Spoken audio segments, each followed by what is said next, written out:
Fala, Itavuana. Bom dia aí a todos. Espero que todo mundo esteja bem, né? Se cuidando. E vamos iniciar hoje aí, né? Nosso último capítulo sobre África, né? Coincidentemente também o capítulo, último capítulo que está aí para a nossa prova do terceiro bimestre, tá? O capítulo em si, ele vai tratar, né, de tensões e conflitos no continente africano, tá? Quando a gente fala de dessas tensões, né, e conflitos no continente, primeiro a gente tem que dar uma olhada no processo histórico do continente africano, tá? Então, logo aí na 244, a gente tem como primeiro subtítulo Colonização e Descolonização, tá? O processo de colonização do continente africano, ele tem início no século XVI, o período das grandes navegações, tá? A partir daí, inicialmente você tem ali os portugueses, né, ocupando as Ilhas Canárias, posteriormente migrando para o litoral, né, do continente, isso muito intensificado pelo processo da escravidão negra nas colônias portuguesas em todo o mundo, né? E a partir apenas, né, a gente pode colocar assim, do século final do século XIX, a gente vai ter uma ampliação, né, desse domínio. Opa, desculpa, eu ia já passar, mas eu esqueci de falar um negócio aqui. Essa ampliação do domínio europeu. Esse mapa que a gente está observando, ele é vinculado ao processo que se inicia no século XIX. É chamado de imperialismo europeu, né, ou neocolonização. Então, o processo ele é caracterizado pela partilha da África. As grandes potências europeias dividiram, né, o continente a partir dos seus interesses.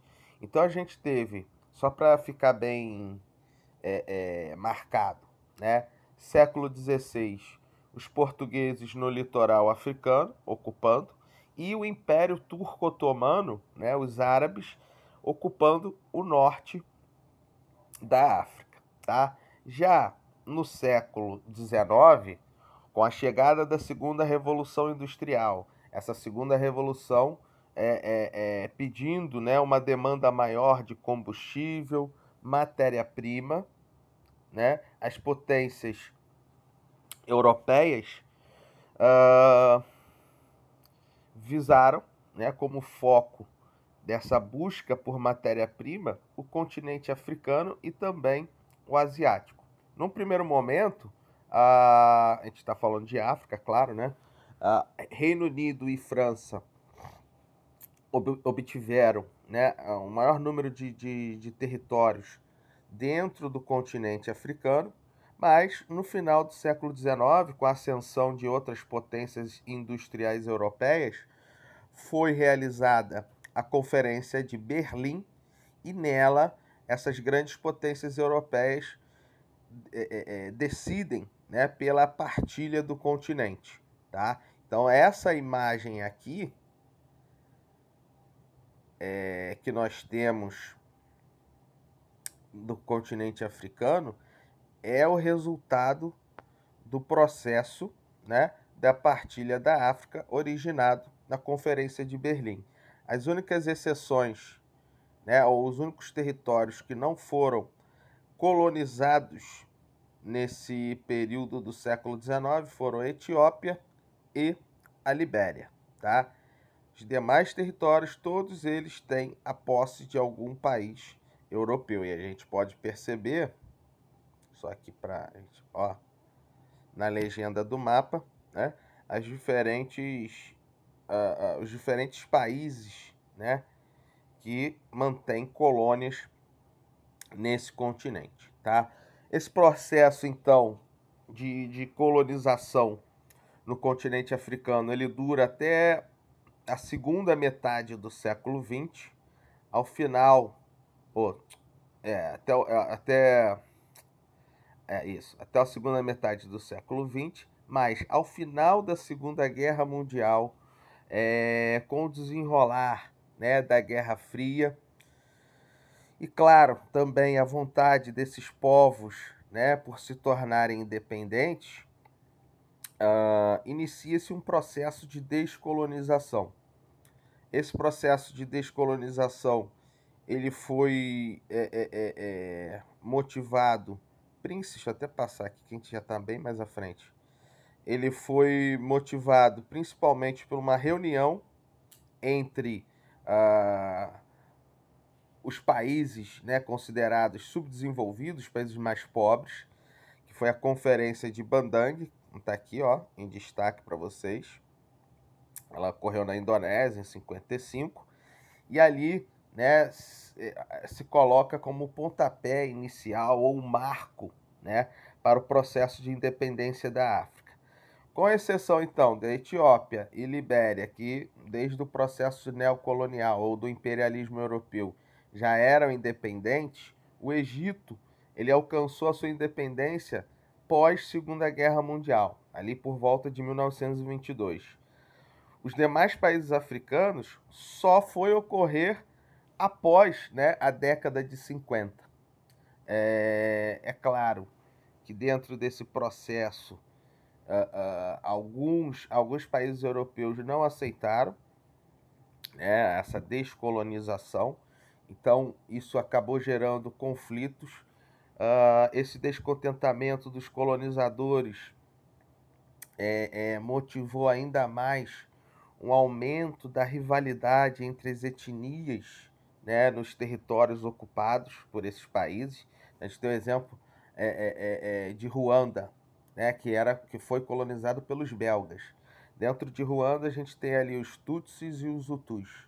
São duas etnias, né, historicamente rivais, e que os belgas trouxeram para próximo deles, né, os Tutsis, por ser a minoria, então mais fácil de controlar, né, e deixaram os Hutus marginalizados, sem direito a nada, né?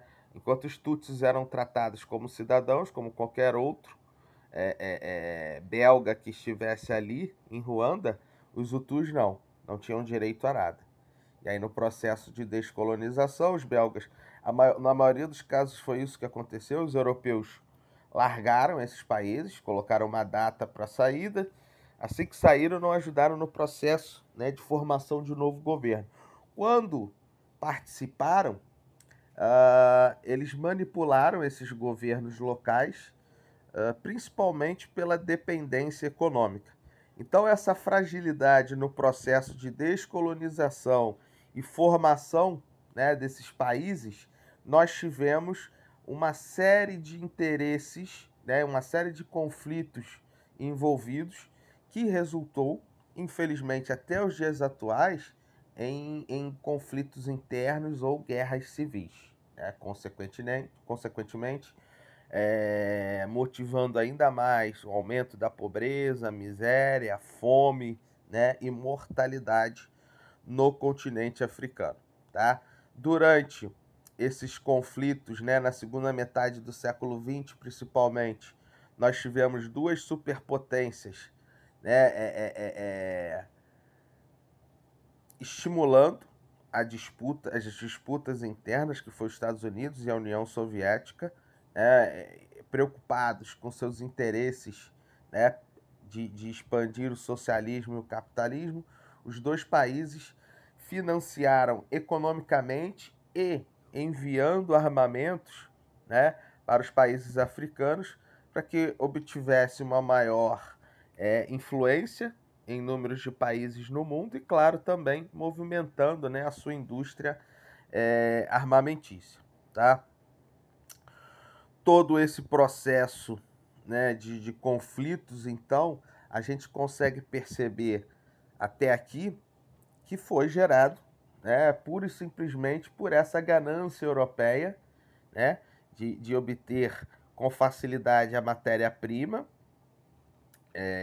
do continente africano, e por esses europeus não levarem em conta os povos que residiam nessas terras em que eles passaram, né, a delimitar. que também foi uma das causas para os conflitos pós-colonização, né? Tribos rivais dentro do mesmo território. Então, se a gente observar esse mapa, né, que é o mapa da divisão política e étnica, a gente observa que em preto, né, as linhas em preto é a divisão europeia, que ficou sendo a divisão política do continente, né, a divisão dos países. E em vermelho era a divisão étnica, divisão criada a partir das etnias, dos povos, né, ou tribos que viviam no continente. Então vocês percebam, por exemplo, que a República Centro-Africana, olha a quantidade de territórios étnicos que existiam e que a partir da colonização isso tudo se tornou um território só, né? Então essa ação europeia ela foi extremamente danosa ao longo, né, do período colonial e até hoje ainda deixa seus resquícios negativos, né, e que é exemplificado principalmente por todas as mazelas que o continente africano nos apresenta, tá ok? Seguindo aí na 246, pontos aí que indicam, né, a riqueza e diversidade do continente, mas que também são causas para os conflitos, né, que é a questão das etnias, religiões, né, e cultura.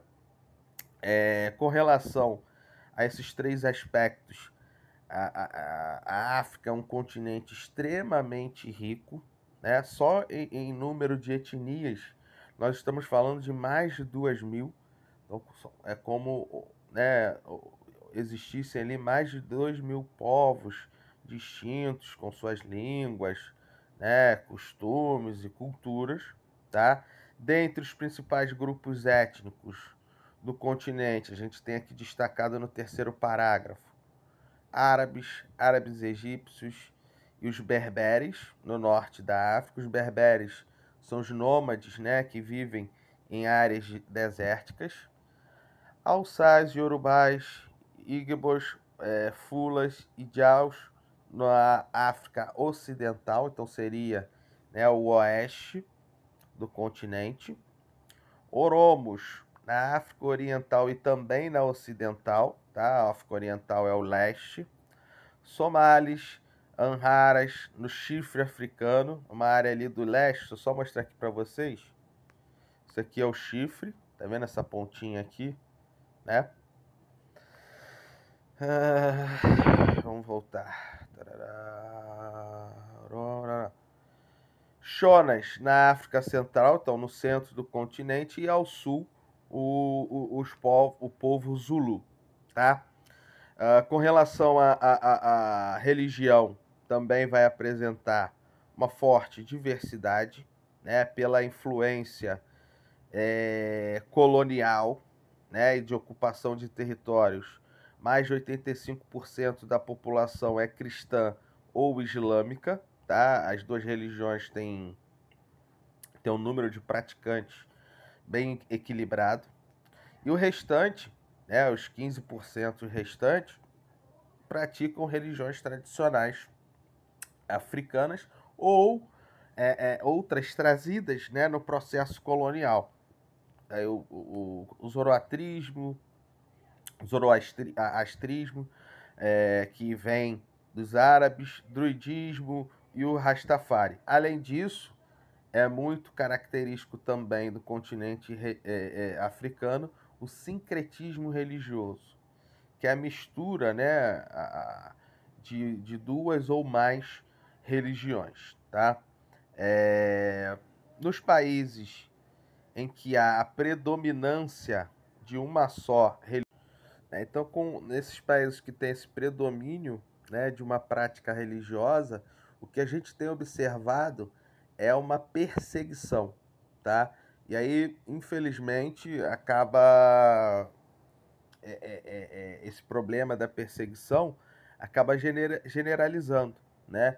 Então, os países que apresentam perseguições religiosas são países que têm a maior parte da população comungando com a fé islâmica, né? E aí extremistas, pessoas totalmente irresponsáveis que têm uma leitura, né, radical do islamismo, passam a perseguir outras minorias religiosas. A gente vai ver isso pelas mãos, né, do grupo terrorista islâmico Boko Haram na Nigéria, tá? Ah, os árabes, né, do Sudão contra os católicos sudaneses e também, né, radicais islâmicos, radicais árabes na Etiópia, que tem ali a presença hoje do grupo Estado Islâmico e que vai se expandindo também para um país vizinho, que é Moçambique. A gente já tem casos aí de religiosos, principalmente católicos, sequestrados, torturados e até mesmo assassinados pelo Estado Islâmico, tanto na Etiópia quanto em Moçambique. Tá? Seguindo, o que a gente tem aí de elemento cultural, né? Um outro importante elemento cultural é o idioma, né? Tendo um elevado número de etnias, consequentemente, você vai ter também um grande número de línguas nativas, além das línguas, né, dos colonizadores. Então você pega aí uma série de países que se utiliza, que tem como idioma oficial a língua do colonizador e alguma língua nativa, tá? Eu não vou ficar aqui lendo cada um, né? Depois na leitura de vocês vão perceber os países que tem, né? Só para não ficar sem nenhum exemplo, então, África do Sul, você fala o inglês. Camarões, francês. República Democrática do Congo, belga. Né? Costa do Marfim, francês. Moçambique, português. Né? Namíbia, alemão. Guiné Equatorial, espanhol. Então tem, né, uma grande diversidade linguística.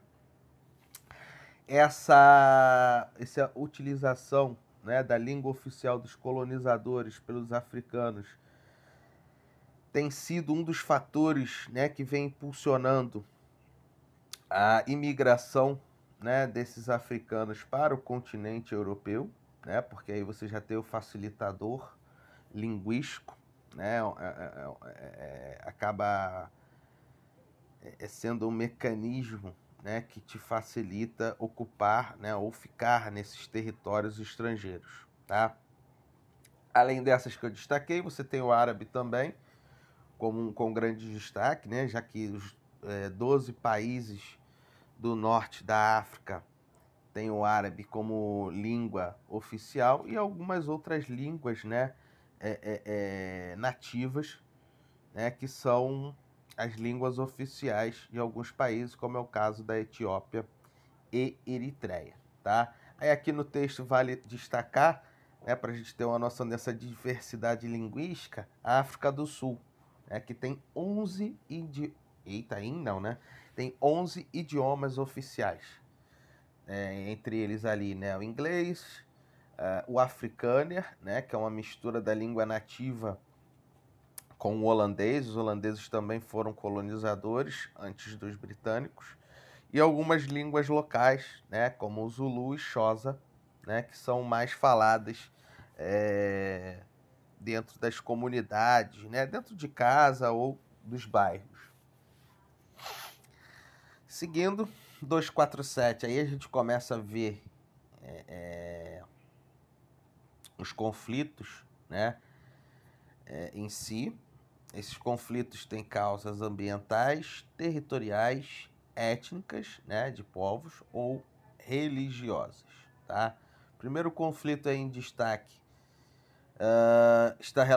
é um conflito até recente, tá? A independência do Sudão do Sul, né? O Sudão foi um país que se tornou, né, independente na segunda metade do século XX, tá?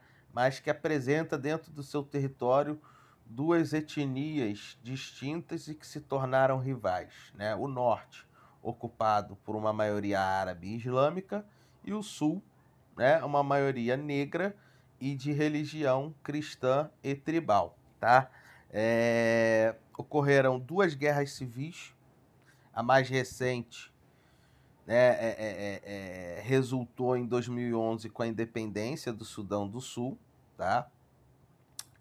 Essas guerras civis ocorreram de 55 a 72 e a outra de 83 a 2005, tá? A Segunda Guerra Civil, ela foi resultado de uma imposição do governo, né? Ele queria implantar a Sharia, que é as leis, né? As leis do país submetidas às leis islâmicas, né? Então misturar governo e religião, né? Isso revoltou a população do sul, iniciando, né, um grave conflito que teve, né, o seu fim com o Tratado de Naiva Shah, né, e que possibilitava o referendo, que é uma consulta popular onde o Sudão, essa área do sul, né, poderia colocar ali a proposta de independência, né, do sul em relação ao restante do país. Tá? Apesar da separação, né, até hoje você tem uma tensão dentro dessa região, né, até porque esse Sudão do Sul, né, ele se torna independente e carrega consigo a principal riqueza do país, né, que é o petróleo, onde você tem 75% das reservas de petróleo que antes eram do Sudão, né, como um todo, apenas ou concentradas no Sudão do Sul, tá? Mas se por um lado o Sudão do Sul ele fica com a maior parte das reservas de petróleo, o Sudão detém o maior número de refinarias e oleodutos, né? Então eles é necessário que os dois se entendam para que haja, né, tanto para o Sudão do Sul quanto para o Sudão, o lucro no comércio petrolífero, tá? Ah, além da independência, né, consequentemente essa independência trouxe uma relativa paz, mas o cessar-fogo em si, né, ele perdurou de 2015 a 2016, que ainda, né, ou melhor, que ainda, ó, que ainda é muito frágil. Eles são cessar-fogos muito frágeis.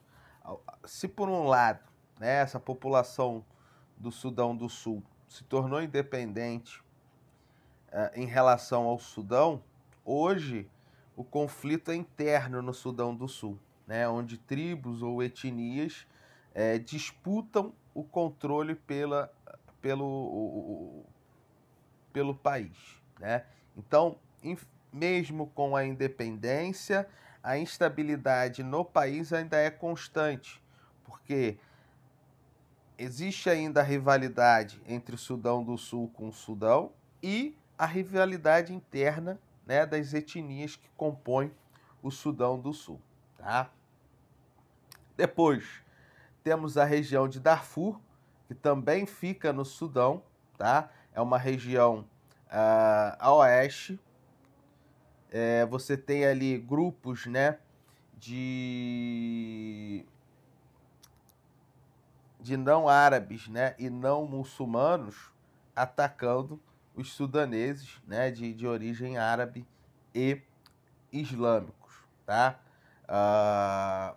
Você tem um grave problema nessa região, porque esses povos, né, esse povo, a etnia que reside em Darfur, é uma etnia empobrecida, né, vive de agricultura e uma agricultura tradicional extremamente arcaica, e por outro lado, né, a maioria árabe e islâmica recebe apoio do governo, né, nessa disputa contra os não árabes, tá? E aí você tem ali uma uma nítida perseguição dos sudaneses contra os não árabes e islâmicos de Darfur, tá? Depois nós temos aí a Primavera Árabe, tá? A Primavera Árabe, ela é uma revolta popular, ela inicia a partir de movimentos, né, de movimentos políticos organizados pela sociedade civil. Essa Primavera Árabe, ela tem início na Tunísia, né? Ali, o que acontece, né? Só para ficar mais claro. No ano de 2010, o governo turco, né? O governo tunisiano aumentou impostos, começou uma política, né, de perseguição a trabalhadores autônomos. Então isso revoltou um jovem vendedor que acabou ateando fogo no próprio corpo, né? A partir dali, a população passou a se reunir e contestar o governo da Tunísia, né, que era um governo ditatorial com décadas, né? Deixa eu só pegar aqui a cola para não falar besteira para vocês. Olha lá, um governo que estava há 23 anos no poder, né? Com o sucesso dessa movimentação, né, ou revolta popular na Tunísia, outros países do norte da África que tinham ali estabelecidas ditaduras durante décadas, começaram também a observar o crescimento da Primavera Árabe. Então isso aconteceu em Tunísia, Egito, né, na Líbia, ela se alastrou para o Oriente Médio também, né? E em alguns desses países conseguiu alcançar o seu objetivo, que era, né, a deposição desses ditadores. No caso da Tunísia, a deposição veio em janeiro de 2011, com a renúncia, né, de Ben Ali, que já estava há 23 anos no governo. A partir dali, foi organizadas, né, as eleições e a partir dessas novas eleições de 2011, novamente a instabilidade voltou ao país, né? Isso porque o grupo, né, que vence as eleições de 2011, ele impõe a Sharia, né? Como eu falei anteriormente, querer relacionar as leis do país com a lei islâmica. Isso gerou uma revolta popular, né, entre 2013 e 2014. Em 2014, o novo Estado foi eleito, né, e transformou a Tunísia em um Estado laico e democrático. O que isso quer dizer, né? O Estado laico, onde é permitida todas as todas as religiões, né? E democrático, o povo escolhendo os seus governantes, tá? Mesmo com essa, só para fechar aqui a Tunísia, mesmo com essa criação desse Estado laico e democrático, ainda observamos instabilidade no país na luta pelo poder. Próximo país a sofrer com a Primavera Árabe foi o Egito. Lá, Hosni Mubarak, né, se mantinha no poder há mais de 29 anos, uma ditadura também, né, autoritária. A Primavera Árabe lá alcançou, né, a deposição desse ditador também em 2011 e a partir dali, né, foi criado um governo provisório comandado pelo exército, tá? Em 2012 ocorrem as eleições, né, vencidas por Mohamed Morsi, tá? Esse vinculado ao grupo radical Irmandade Muçulmana, o que gera, mais uma vez, instabilidade popular, né? E que faz com que o povo retorne às ruas em 2013, tá? Resultando aí, então, mais uma vez, na deposição, né, o Morsi acaba sendo deposto pelo exército. Em 2014, novas eleições, né, são realizadas, e dessa vez quem vence foi o então comandante das Forças Armadas, que participou, né, da derrubada de Morsi em 2013. Tá? Hoje, né, o Egito vive uma relativa estabilidade, tá? Desde a chegada do El-Sisi, né, à presidência do país em 2013. Líbia, também país que ocorreu a Primavera Árabe, tá? Lá nós tínhamos Muammar Gaddafi, né, como o grande ditador do país, assim como os dois anteriores, extremamente cruel, né, e autoritário. Também foi deposto em 2011. A partir da sua deposição foi criado um Conselho Nacional de Transição, tá? E que posteriormente é reconhecido como governo oficial. Desde a deposição de Gaddafi, inúmeras revoltas eclodiram no país, né? Onde diferentes grupos lutam pelo controle do território líbio, né? Hoje o país é dividido, né, por 3 organizações. A Câmara, né, aquela Câmara de Representantes, é reconhecida como governo legítimo, detém a maior parte do território, tá? Além de controlar não só a capital e a segunda cidade mais importante, que é Benghazi, tá?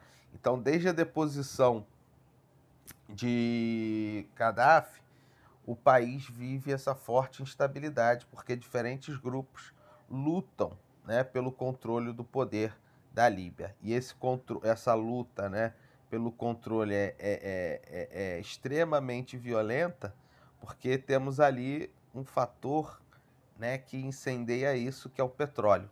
A Líbia é um grande produtor de petróleo, e o grupo que tiver nas mãos, né, essa riqueza irá deter também o capital, né, o dinheiro. Opa, calma aí. O último país aí da África, né, a promover a Primavera Árabe foi a Argélia, né, entre 2011 e 12, mas que não alcançou o principal objetivo, que era derrubar, né, o governo que está no poder desde 99. Mas, ao mesmo tempo, conseguiu uma vitória, que é acabar com o estado de emergência, que limitava, né, a liberdade da sua população, né, e dentre as coisas que alcançaram foi a legitimidade de promoverem manifestações, né, enquanto a liberdade de expressão ela continua bastante limitada, tá? Aqui na 250, nessa interação, vocês veem, ó, redes sociais foram combustível para as revoluções no mundo árabe. A Primavera Árabe, ela, como eu falei, é uma revolta popular, e o que fez, né, essa revolta se fortalecer foi o uso das redes sociais, né, principalmente na época, né, Facebook e Twitter, né. Os grupos, os movimentos populares se organizavam via redes sociais para promover, né, as manifestações. Seguindo aí, temos os conflitos e terrorismos na África do Norte e norte do Mali, tá? O que a gente tem visto crescer na região é um aumento, né, da insurgência islâmica, tá? Essa insurgência se inicia em 2002 na Argélia e vai se espalhando, né, tem se espalhado por todos os outros países da região. São ações, né, de grupos terroristas visando aumento do poder, né, e se opor, claro, aos governos nacionais. O principal grupo, né, que comanda esses ataques terroristas no norte da África é a Al-Qaeda do Maghreb Islâmico, ou AQIM, né? Desde desculpa, islâmico. Desde o processo, né, de descolonização, você tem ali grupos, né, no norte da África tentando se manter no poder, e que a partir dos anos 2000, com a chegada, né, do terrorismo de espetáculo capitaneado pela Al-Qaeda, essas ações terroristas começaram a se tornar cada vez mais frequentes, a ponto, né, de você ter aí uma subdivisão da Al-Qaeda no norte da África, né, a SACIM, que é a Al-Qaeda do Maghreb Islâmico. Maghreb é a região que é uma região no norte da África, né, que concentra ali alguns países, né, árabes e islâmicos, como o caso da Argélia, Marrocos, Mauritânia e Líbia, tá? Questão de Mali, tá? Mali, ela tem além, né, da sua população nativa, né, principalmente composta de etnias negras, né, os tuaregues, que é um povo nômade que ao longo, né, dos anos, ou como está aqui no próprio texto, desde a década de 60, tenta formar um estado independente, tá? E ficam concentrados no norte do país. Já essas etnias negras que eu falei se concentram, né, e têm predominância na região sul. Em 2012, né, os tuaregues, com apoio do grupo fundamentalista islâmico, né, Ansar Dine, começaram uma ofensiva contra o governo, né, conquistando aí as 3 maiores cidades da região e expulsando o exército Mali, né? A partir dali, eles fundaram um estado independente, Azawad, né, que não é reconhecido pela comunidade internacional. Tanto esses fundamentalistas do Ansar e o movimento Unidade Jihad na África Ocidental tentaram impor a Sharia, né, no continente, iniciando aí um conflito entre os tuaregs e os fundamentalistas, tá? Com o objetivo de frear esses radicais islâmicos, né, e reintegrar a região ao Mali, o exército francês ele invade o país, né, e em 2013 os grupos tuaregues e Mali, né, e o governo em si, assinam um cessar-fogo, tá? Mas, alegando, né, que o governo descumpriu o combinado, os tuaregues revogaram esse cessar-fogo e atualmente nós temos conflitos pontuais no norte, tá, de Mali. Seguindo, Saara Ocidental, tá? Fica na parte oeste da África do Norte. É uma região que foi colonizada pela Espanha, né? E que abandonou, né? O processo de descolonização se deu em 75. A partir dali, vários conflitos, né, ocorreram nesse território. Dentre eles, né, um dos primeiros, a Mauritânia conquista o sul do Saara Ocidental e o Marrocos anexa o restante da área, tá? Em 76, a Frente Polisário, né, que lutou contra a presença espanhola na região, passa a reivindicar a independência da Saara Ocidental, né, fundando a República Árabe Saharaui. Eita! Saharaui. Sempre fica ruim de sair essa palavra, toda vez que eu falo isso. Então, a partir de 76, há ali o conflito, né, com Marrocos, alegando que o Saara Ocidental faz parte do seu território, enquanto o governo, né, do Saara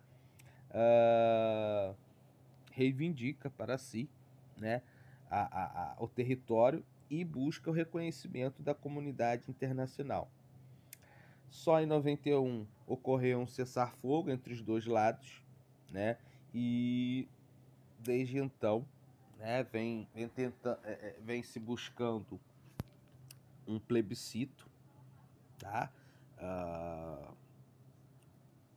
Para o reconhecimento ou não, né, do país por parte de Marrocos, e a ONU, né, acaba reconhecendo essa região como um território não autônomo, né? Então ele está vinculado ainda a um outro estado, a um outro país.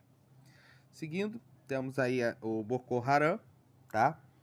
Ele é um grupo islâmico, radical islâmico, que atua na Nigéria, responsável pela forte instabilidade no país, tá? Essa instabilidade é muito fruto desse radicalismo, né, islâmico, e aí acaba motivando, né, um grande conflito entre as diferentes religiões, né, existentes no território, tá? Desestabiliza. E dentre os principais problemas dessa relação entre os islâmicos, principalmente os cristãos na África, é a ação terrorista do Boko Haram, né? Que controla o nordeste do país e fica ali, né? Vem buscando impor a Sharia, né? As leis islâmicas. A atuação do Boko Haram, ela é bem específica, são alvos do governo e alvos, né, de nigerianos católicos, tá? É uma questão, é um conflito ainda muito violento dentro da África, né? O que dificulta, consequentemente, a melhoria nas condições de vida e o desenvolvimento econômico do país. Próximo conflito aí é o Apartheid. Na verdade, o Apartheid, né, foi uma lei estatal. Então, a África do Sul, no início do século XX, ele inicia o processo do Apartheid, né? E a partir do final da década de 40, ele coloca essa segregação como lei do país. Então, assim,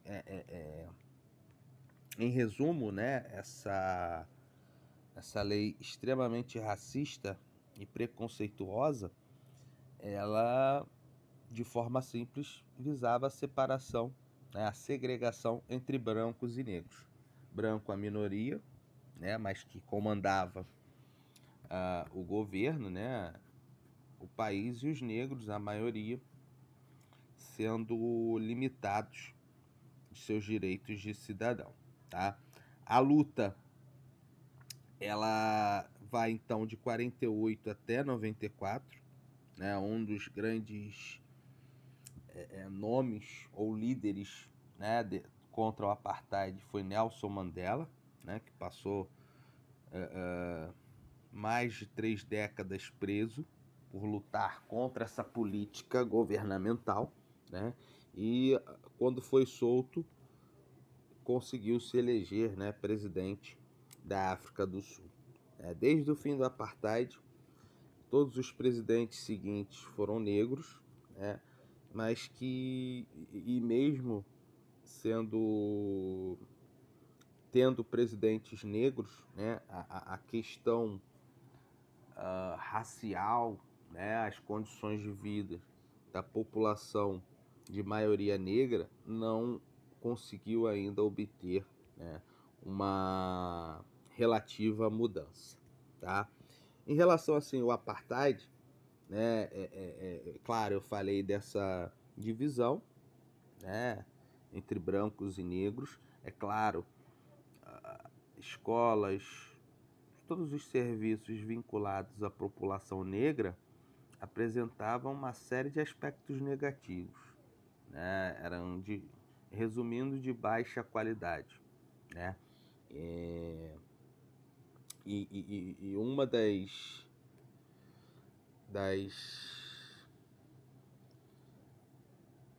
estrutura, a gente pode falar assim, né, bastante característico desse apartheid foram os bairros, né, separados, ou townships, né, onde os negros não podiam frequentar, né, as áreas mais ricas das cidades, áreas essas ocupadas por negros. As áreas mais precárias eram ocupadas por negros e as áreas com melhores condições ocupadas por brancos, né? Dentre os principais townships da África do Sul, nós temos Soweto, né, que fica em Joanesburgo. Tem até uma imagem, né, dessa região mais empobrecida do país, tá? De Mandela eu já falei. Guerra Civil Centro-Africana, tá? Ou Guerra Civil da República Centro-Africana, é um conflito que dura até hoje, tá? É bastante complexo porque tem fatores religiosos, étnicos, políticos e econômicos, né? É uma guerra civil que tem início em 2004, com um cessar-fogo em 2007, mas que em 2012 foi retomado, né? Devido ao um grupo rebelde, né? De radicais islâmicos voltou a exigir a deposição do presidente, tá?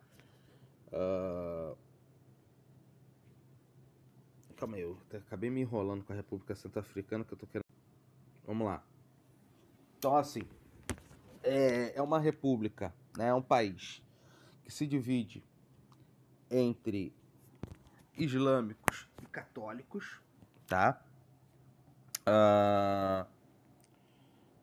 Os católicos são a maioria no país e a partir do crescimento, né, dessa coalizão rebelde islâmica formada, alguns grupos rebeldes católicos também foram formados e a partir daí inicia um conflito entre esses dois lados, né? Ações terroristas tanto de radicais católicos quanto de radicais islâmicos, tá? O grupo islâmico Seleca, né,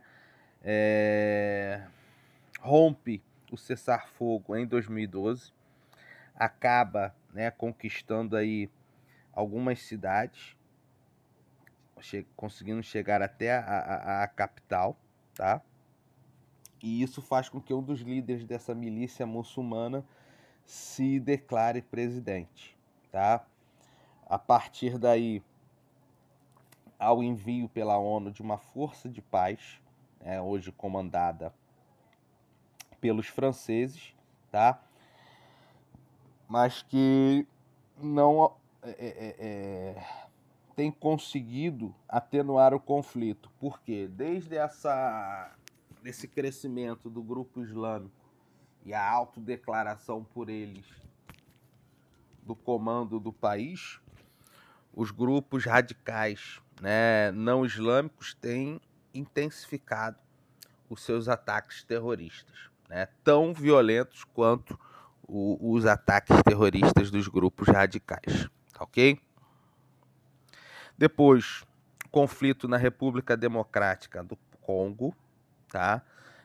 Você teve ali a maior guerra do continente, considerada, né, tão sangrenta quanto a Segunda Guerra Mundial, tá? Ela durou oficialmente até 98 até 2003. E até hoje você tem ali consequências, tá? A guerra em si da República Democrática do Congo, ela é um desdobramento, então é uma consequência da Primeira Guerra do Congo e da Guerra de Ruanda, tá? Os conflitos lá, né, armados duraram até 2003 e a partir dali houve um acordo, né, para retirada de tropas estrangeiras. No entanto, algumas milícias, né, não se retiraram e continuam agindo até hoje com violência.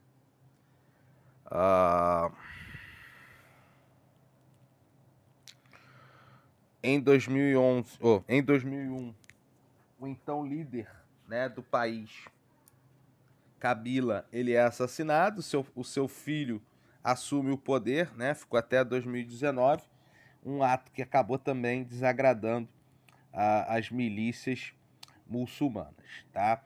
Ali a guerra em si, né, você tem internamente grupos lutando pelo poder na República Democrática do Congo, tem a rivalidade da República Democrática do Congo com o país, com outro país do mesmo nome, né, o Congo, e ainda a gente viu ali, né, desdobramento da guerra de Ruanda, o conflito entre as etnias Tutsis e Hutus, né, que foi trazido de Ruanda, já que se refugiaram na República Democrática do Congo, tá? Conflito seguinte, a Guerra Civil da Somália.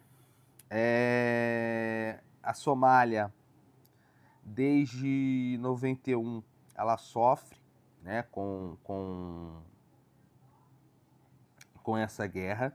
Grupos rebeldes, eles dominam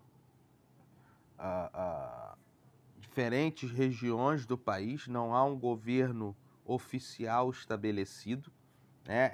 Esses grupos, grande maioria, radicais islâmicos. Dentre esses grupos, né, além de práticas de terrorismo, promover, né, violência e miséria para a população do país, nos últimos anos, pelas grandes perdas econômicas, né, o litoral somali tem sido caracterizado como de extrema violência, né, com uma forte atuação de piratas. Tem até o filme, né, Capitão Phillips, que retrata muito bem essa ação da pirataria na atualidade, né? A questão em si, né, a situação do país é extremamente grave. Você tem uma crise humanitária extremamente profunda, né, que vem desde os anos 90 e que gera fome e miséria, né? A instabilidade é tão grande que fez com que a ONU se retirasse do país, né? Ocorreu no início após o início da guerra, em 93, uma intervenção da ONU de 2 anos e que acabou se retirando, até porque os somalis, né, as milícias somalis, viam aquilo ali não como uma ajuda da ONU, e sim o interesse norte-americano nas reservas petrolíferas do país, tá?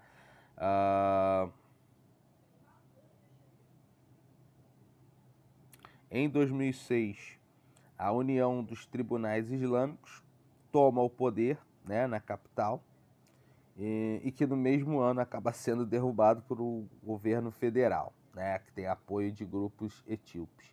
Em 2007, os Estados Unidos realizam uma nova intervenção na Somália, né, com um pretexto ali dessa união de tribunais islâmicos estarem junto com a Al-Qaeda.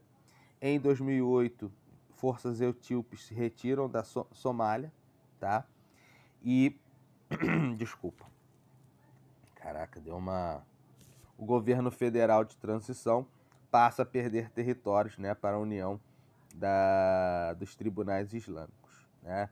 Essas disputas permanecem, né, até os dias atuais, gerando essa forte instabilidade. Só um fator ali, né, que eu esqueci de citar, né, quando eu falei aqui os Estados Unidos realizando uma nova intervenção. Isso porque nos anos 90, quando teve essa intervenção da ONU, os Estados Unidos que estava à frente das forças de paz, né? E a gente tem também um filme que retrata a condição, né, do país e essas tropas de paz da ONU, que é o Falcão Negro em Perigo, né? O acontecimento que é retratado no filme resultou na retirada das tropas americanas do país devido à forte instabilidade e insegurança, tá ok? Então a gente fecha aqui o capítulo. Vocês vão fazer esses exercícios, tá? Eu ainda vou passar algumas perguntinhas aí para vocês referente a esse último capítulo, tá? Ainda hoje, durante a aula, eu vou dar mais informações sobre a matéria da prova, revisão e quando eu vou liberar, né? A revisão, na realidade, é o conjunto de exercícios que eu já vim passando para vocês, né? Claro, dos capítulos que eu vou indicar aí, além de também uma bateria de exercícios desse último capítulo que fala das tensões. Beleza? Um abraço aí a todos. Estou no Classroom, é só chamar.